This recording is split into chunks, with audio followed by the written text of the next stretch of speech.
Hello all my bookish friends out there in booktube land, and welcome to another episode of Tristan and the Classics. We're going through another book haul in this video, 7 great classics to enjoy and look at and contemplate. So without further ado, let's get stuck in, shall we? First up on our book haul is one of the finest pastoral writers the world has ever produced, and someone with a very keen sense of observation and feeling, and that is George Eliot. This book is Mill on the Floss. Mill on the Floss is a beloved book. It's been turned into many TV series and films and contains one of the most beloved characters in English literature, which is Maggie Tulliver and her brother Tom. Now, Maggie starts in this book when she's 9 years old. You watch it go through adolescence into early womanhood, and you experience her growing sense of self, sensibility. She feels very deeply, but she also grows intellectually, and she loves socializing, and she wants affection from those people that are around her, and she's very free in giving her affection as well. But she's stifled somewhat. She has to work out how to have her own emotions and match them with the needs and wants of others. And all of this, of course, as is sort of wont with George Eliot, is set against that rustic, old world background of Dorcott Mill on the River Floss. Now, there are 4 main characters that you meet within this book. There are lots of characters, but there's 4 main ones in Maggie's life. You've got her father, whom she just wants his affection so much. And she loves her older brother, Tom, who happens to be very pragmatic and, as the story goes on, quite obdurate and quite forceful with the way he deals with Maggie and with others. And then you have 2 other characters, one of whom is a slightly hunchback, sort of a playfellow, but she develops feelings towards him and he towards her. And later on, how she gets introduced to the classic charming character who's not quite a reprobate, but isn't the best character either. And through these different characters, you see how Maggie shows different aspects of our humanity, how we act as people, but especially how we show and receive and desire love, whether that be in the filial way, through the family, or in the storge way, to use the Greek, which is that of close friends, or in eros, which is romantic. So it's a very interesting novel in that respect. And Maggie's family, they start off with the mill, but then they get into monetary hard times and how that has an effect. A disaster and sadness hits the family. And then how do you go about loving someone whom your family dislikes? Can you have a private affair with somebody without it having a kickback? Can you be forgiven for doing wrong if you turn back to doing good? Will you always be an outcast from your family and friends if you have been perceived to have done something taboo? Now, these things come up in this book. What's very interesting about Maggie is there seems to be, not all the way through, but just now and then, semi-autobiographical features about Maggie, which you find in George Eliot's life, because you probably know George Eliot herself was scandalised society by carrying on an affair with a married man, and she had no intention of getting married to people, and obviously that was looked down upon. Now, things happen within this book which are by no means as drastic, but there's hints of it. The sort of expected behaviour of people in society. And what happens to you if you cross that line? And can you ever redeem yourself? A wide plain where the broadening Floss hurries on between its green banks to the sea and the loving tide rushing to meet it, checks its passage with an impetuous embrace. On this mighty tide, the black ships, laden with the fresh-scented fir planks, with rounded sacks of oil-bearing seed and with the dark glitter of coal, are borne along to the town of St. Ogg's, which shows its aged, fluted red roofs and the broad gables of its wharves between the low wooded hill and the river brink, tinging the water with a soft purple hue under the transient glance of this February sun. Far away on each hand stretched the rich pastures and the patches of dark earth made ready for the seed of broad-leaved green crops, or touched already with the tint of the tender-bladed autumn-sown corn. There is a remnant still of the last year's golden clusters of beehive ricks rising at intervals beyond the hedgerows, and everywhere the hedgerows are studded with trees. The distant ships seem to be lifting their masts and stretching their red-brown sails close among the branches of the spreading ash. Just by the red-roofed town, the tributary Ripple flows with a lively current into the Floss. How lovely the little river is with its dark, changing wavelets. It seems to me like a living companion while I wander along the bank and listen to its low, placid voice, as to the voice of one who is deaf and loving. I remember those large, dipping willows. I remember the stone bridge. Well, that's rather charming, isn't it? Second on our book haul is that most famous short classic, Animal Farm by George Orwell. Here depicted in a beautiful azure turquoise background, very vibrant, isn't it? With a nice dousing of puce pink, depicting the barn and the pig and the horses and the mill. Animal Farm is just such a good read. I mean, as an allegorical tale of how socialism can go wrong, it's just miraculously conceived. And again, some people say that George Orwell was against socialism. That's not strictly true. In fact, I think Orwell was more in favour of socialism on the political spectrum, but he perceived its inherent dangers, as a lot of novelists do. They sympathise with a lot of the political movements that are in vogue of the day, but they sort of strip back the veneer and see what the frailty of human governance can actually do to a movement. And in this book, you have the animals of Animal Farm.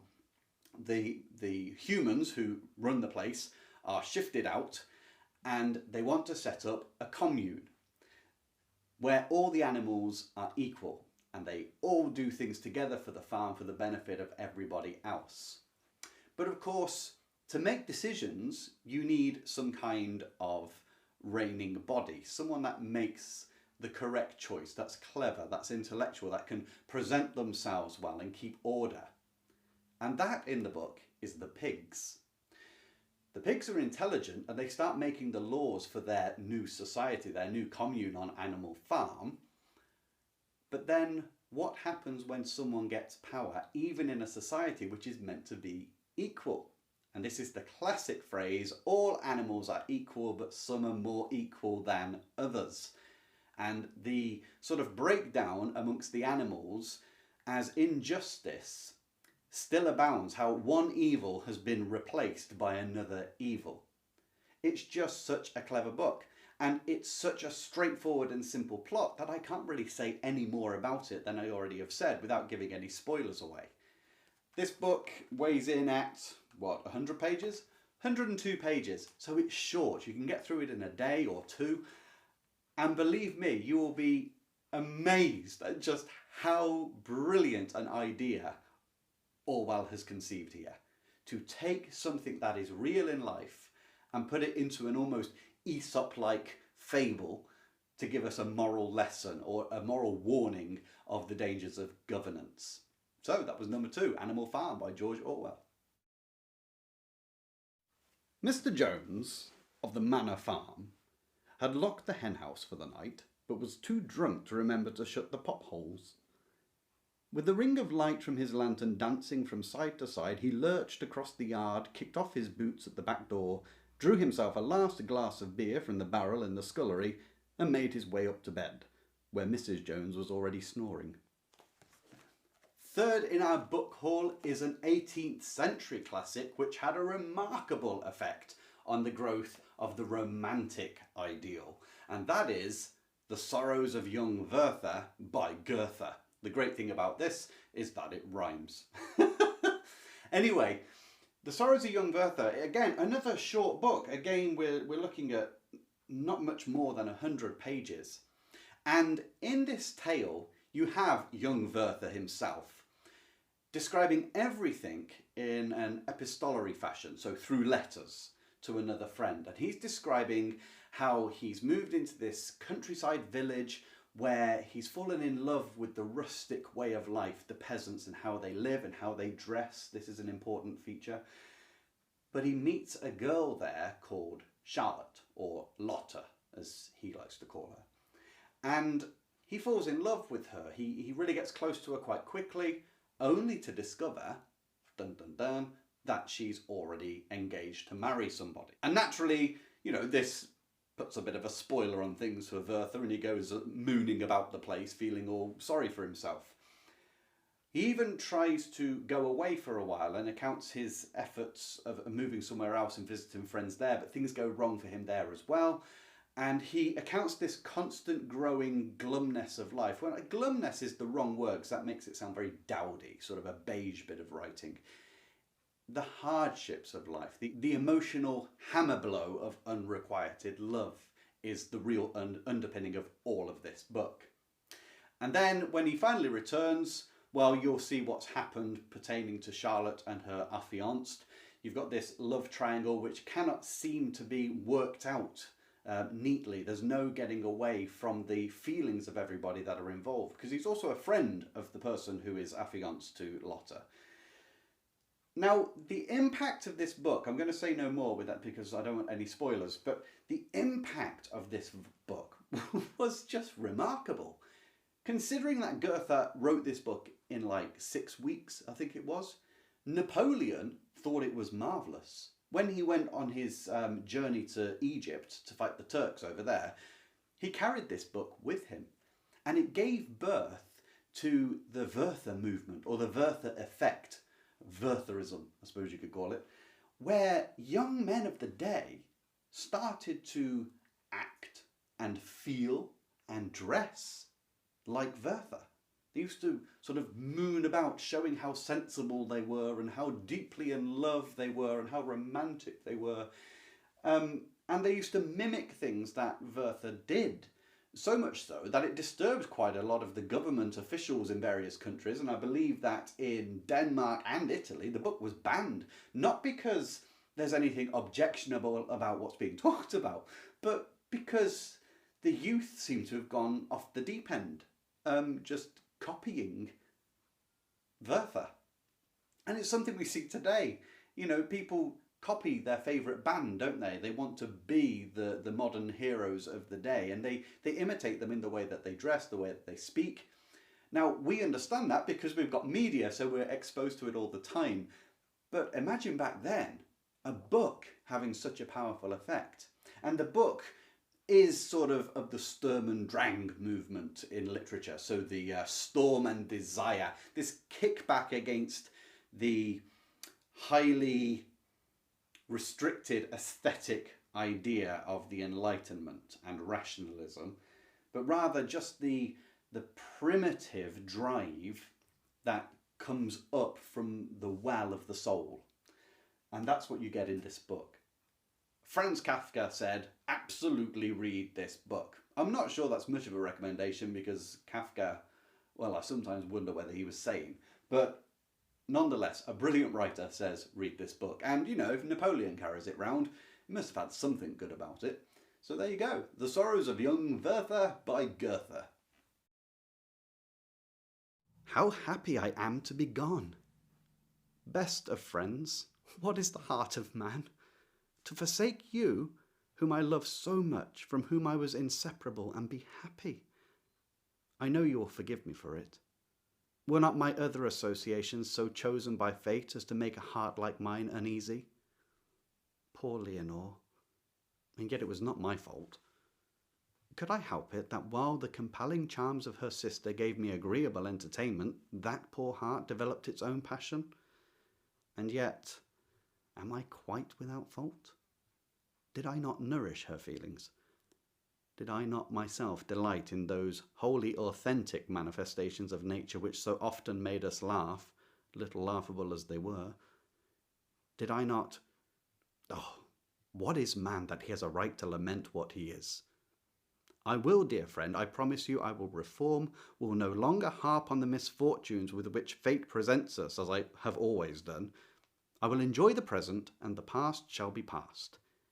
You are certainly right, best of men. There would be fewer sufferings among men if they did not, God knows why they are so made, so industriously employ their imagination in recalling the memories of past evils rather than endure a colourless present. Fourth on our book haul is Giovanni Boccaccio's Decameron. And don't you just love this cover? It's very plain and straightforward, but a beautiful green with the old sort of Florentine windows in which you have a girl and a boy, almost like Romeo and Juliet, but it's not. So the Decameron is a 15th century work of literature. The Italians of the Renaissance were churning out some wonderful works at this point.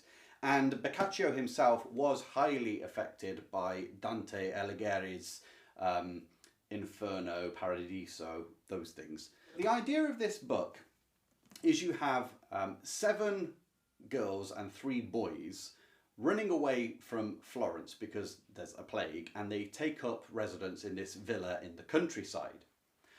And while they're there, they come up with this idea that to pass their time of day, what's going to happen is everyone is going to tell a story every single day through the days of the week, and they'll stop for days where they need to do work, and they need to stop for holy days where they'll do nothing at all. And all that's described, there's a little bit of background inside it to show you what the life is sort of like. But that means, taking those days out, that for 10 days they all tell stories over the course of 2 weeks. And that's 100 stories that they've actually got through. Now, for most of the days, there's a theme for the story which everyone has to work with. And the theme is picked by either the king or the queen for the day, because each of them have turn to preside over the arrangement for the day. One of the members is so witty that he is allowed to make up his own story. He doesn't have to stick to the theme. But other than that, they work on a theme for each day.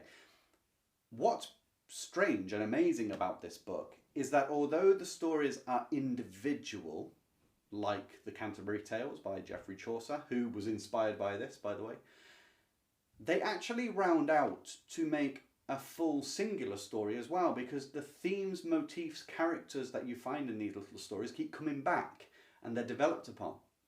And what you have is an observation of life in the 15th century. It's we think of the Industrial Revolution as a tumultuous time in society, upheaval and movement amongst the classes. The 15th century was just the same, because you had the merchant class coming forth. You think of the Merchant of Venice. You have sort of the aristocracy that Shakespeare talks about, but you've got Shylock the Jew, who is very wealthy. And then you have Bassanio, who's Antonio's friend in the Merchant of Venice. You know, he's wealthy too. So they draw on this, and they admire the wit and the pragmatism and the quick thinking nature of the merchant classes and the social orders in urban society, where the aristocrats can be a bit dull and sullen and laid back and stuck in their ways because they just live off their past, off their family heritage. Whereas now, if you are wise and if you are, devil may care, you can make a good life for yourself. And these themes come up inside their stories quite a lot. On top of that, there's a lot of mocking of the church, and this is where I mention how he uses something from Dante.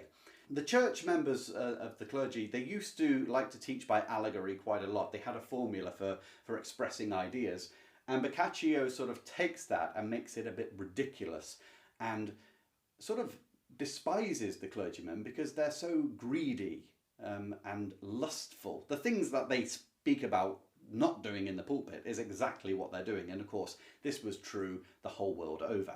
And one of the main reasons for this, that Boccaccio will pick up on this, is because the Black Death has swept through Europe again, and the chanting of the priests and the monks did nothing to protect anybody.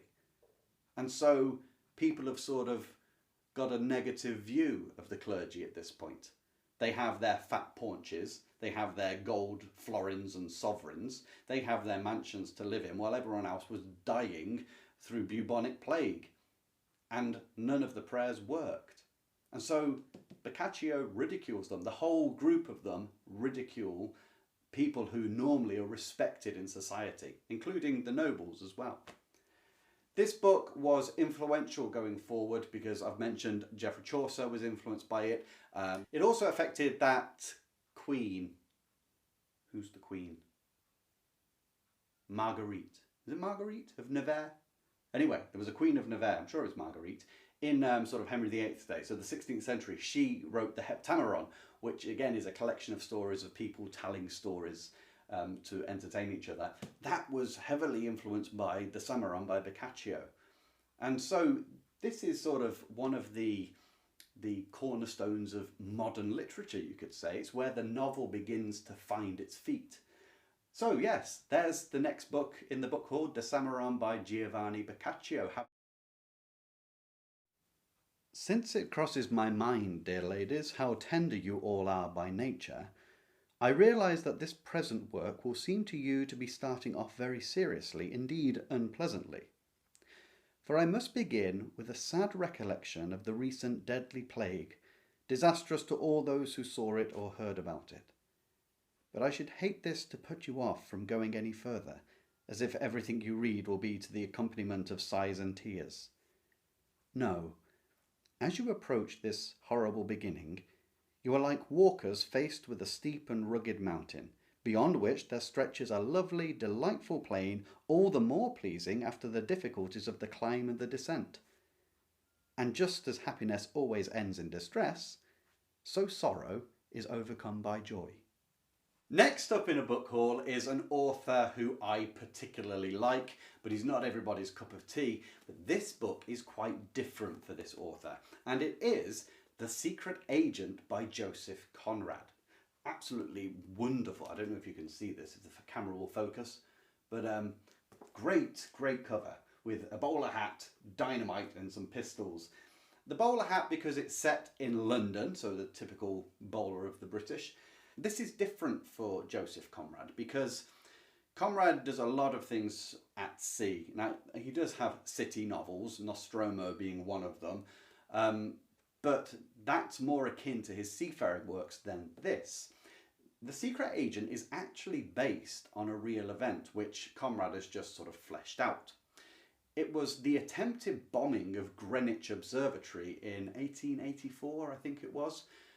It's a curious thing, this real attempted bombing of Greenwich Observatory, because of all the places to bomb, you would wonder why on earth would you bomb an observatory? You know, Greenwich, GMT, Greenwich Mean Time, sort of during the British Empire, it set the hour zero for the time zones around the world. Anyway, in 1884, there was a chap called Martial Bourdin, I think it was, and he was carrying a bomb around his person and exploded just outside Greenwich Observatory. It was a messy affair. Unfortunately, he survived for like half the day after being exploded, and he could talk, but he never said why he was carrying a bomb around. And it didn't look like he was meaning to destroy himself because he was found with a bunch of cash on him. So it looked like he was going to leave a bomb somewhere, then flee the country with some money. Now, Conrad takes this whole setup, especially the fact that no one knows why Bourdin was carrying the bomb or what he intended to do, and he makes a story out of it. In fact, he spoke to his friend Ford Madox Ford and said, what on earth could that guy have been doing? And Madox Ford just said, well, he was obviously mad, wasn't he? And just that comment sort of snagged an idea in Conrad's mind. So what you have here is an anarchist, but he's working for a secret government agency. We don't get told what country, but you would suspect it's Russia. And his name is Vaclav. And he lives with his wife, Winnie, and she has her brother with her who's got learning difficulties. You might say it might be autism that he's got, and his name's Stevie. And they live in this dingy little shop which sells contraceptives and other the things which would be frowned upon by the people of the day, which keeps him sort of in the backwaters, in the dark alleyways of London. Now the police know that him and some of his cronies, like Ossipon, and there's a guy called the Professor, they know that they're anarchists, but they're sort of inert. They don't do anything. But Vaclav is actually a spy for this government agency, and he's supposed to be an agent provocateur, so beyond spying to actually acts of terrorism. And he gets activated. There needs to be some kind of terrorist act to bring the anarchist motif to light, because people are ignoring it. And so why not attack Greenwich Observatory, because it symbolises science. And at the end of the 19th century, science was all the rage. Humans can do anything. You don't need to look to the clergy or church anymore, nor the nobility. It's science will bring us to a world of progress. Actually, not much has changed till today. So this government agency says you attack Greenwich Observatory, you bomb it, and then people will be in uproar about what's happened to science, and the anarchists will get some notoriety, and it might inspire other anarchists across Europe. What's so clever about this book is the time frame that it's written in. You start with Winnie and Vaclav and Stevie, so you get an idea of the family dynamic, and you get introduced to a few characters. And then, once the idea of bombing the conservatories come up, the book jumps forward to after the bombing has taken place and some of the fallout, and how the police are trying to work out who's behind it and where various members of the anarchists have gone. And then it drops back before the bombing. So you see them working out how to do the bombing and their worries about it. And what's so clever, I mean, this is genius in structuring a novel, is because to understand what's happening, Conrad knows you need to go forward as a reader to see the bombing and its effect, to understand the concept, to understand what motivates people before the bombing from both sides. And then he drops you back and the story's more understandable because you've seen the end result already. Would everyone like this book? No. Again, Conrad is a very choice writer. I don't mean that in a snobbish way, like if you're really clever, you're like Conrad. Not at all. He's just got a way of writing that is not everyone's cup of tea. But his thinking is great. He's a very elliptical writer. He really goes off at an acute angle and comes round to his point, rather than just saying it straightforwardly like Hemingway or Steinbeck. He really does waffle at times, but he's brilliant. And what's interesting about, final word about this book, is London itself is like a character. It's just like, I think he got his inspiration from Bleak House by Charles Dickens. And if you've read much Dickens, you'll know that London is a character to Dickens.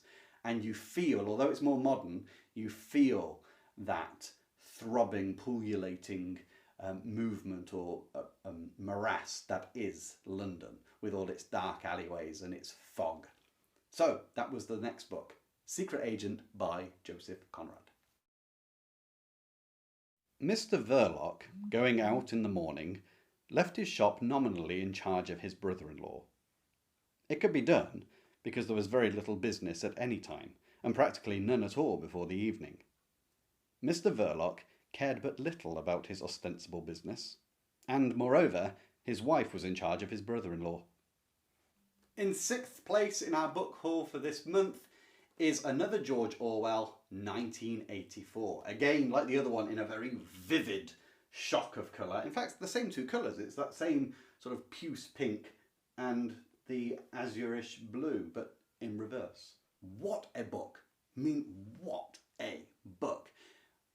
It's one of the most prescient flights of fancy, imagination, that has ever popped out of someone's head and been written. I mean, George Orwell, with this, is just a great thinker. Inspired, almost. So, you probably know the protagonist in this, Winston Smith, who works for the Ministry of Truth, which is a branch of the government called Big Brother. Big Brother is the government ruling Oceania. The world's been broken into 3 chief powers, and Oceania is the one that Winston Smith's in. In fact, he's in Britain as we know it, but Britain there is called Airstrip 1. Now, the thing with Winston Smith is he's just this drone in the government. But right at the beginning, you see that the government is totalitarian and that it is holding people completely in its clutches. It's got them under the thumb, down at heel, and many other idioms that you can think of. Because early on, you find Winston Smith in his own little apartment, and there's like a big TV screen, which broadcasting can come through, but it can also listen to what you're saying, it can see what you're doing. And so Winston finds just this one little corner of an alcove where he can go and just not be observed. He has some privacy.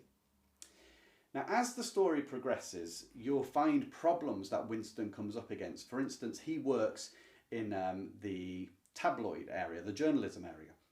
And whatever happens that Big Brother wants to have said, if they change their mind and say, we want people to believe this, he will go through old newspapers that are on file electronically, and he will edit the writing and the headlines. So for example, let's say Big Brother has been fighting a war with one of the other great blocs, and then they make peace with them, and they go to war with the other great power.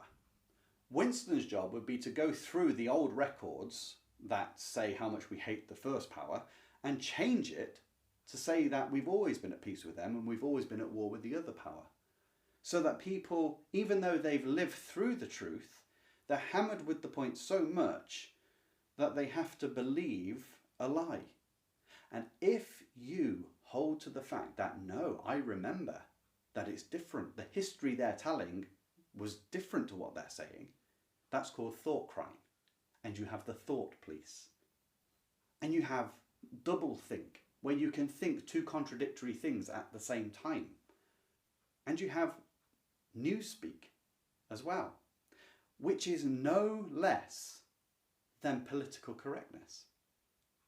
What's so amazing about this book is Orwell could foresee the use of technology, especially in the hands of a powerful body politic, and how they could literally manage every part of a person's life and of society. They can listen into you, they can watch you. Well, we know that's possible through our smartphones anyway. They can collect data on you.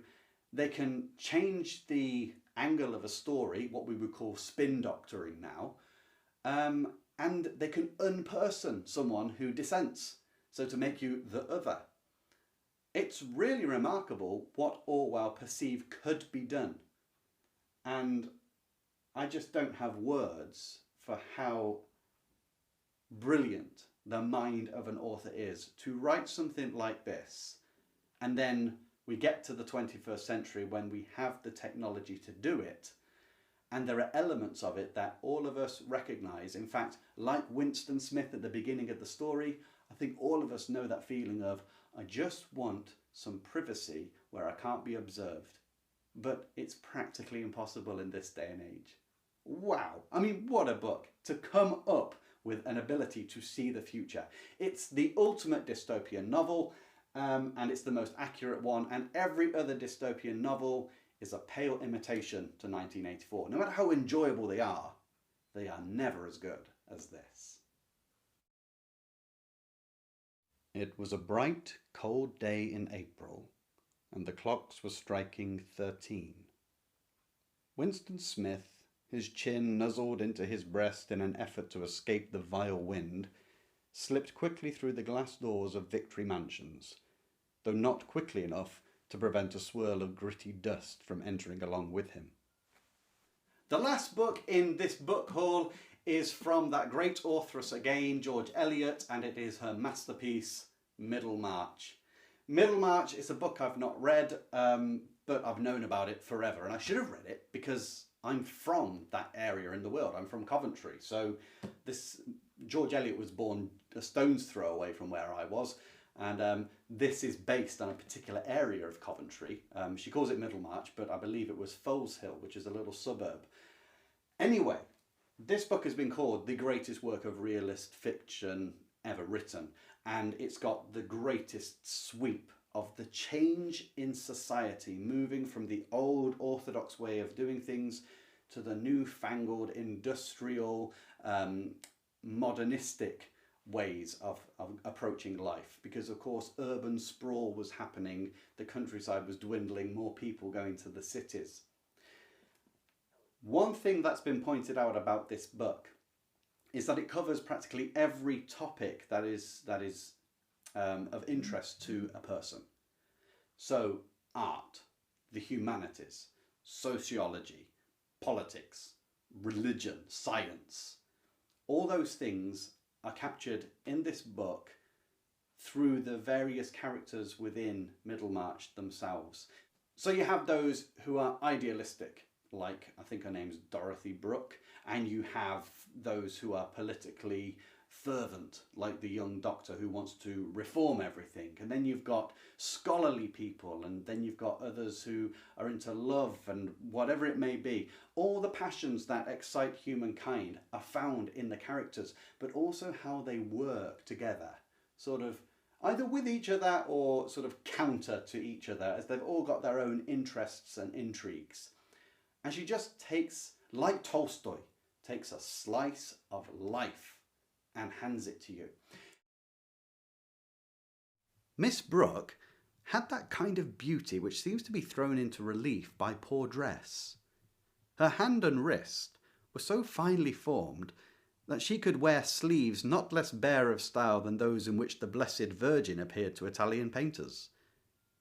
And her profile, as well as her stature and bearing, seemed to gain the more dignity from her plain garments, which by the side of provincial fashion gave her the impressiveness of a fine quotation from the Bible or from one of our elder poets in a paragraph of today's newspaper. She was usually spoken of as being remarkably clever, but with the addition that her sister Celia had more common sense. Well, I hope that you've enjoyed this video as we've gone through 7 classic books. Leave a comment below, which of the books have you read? Which of the books do you like the sound of?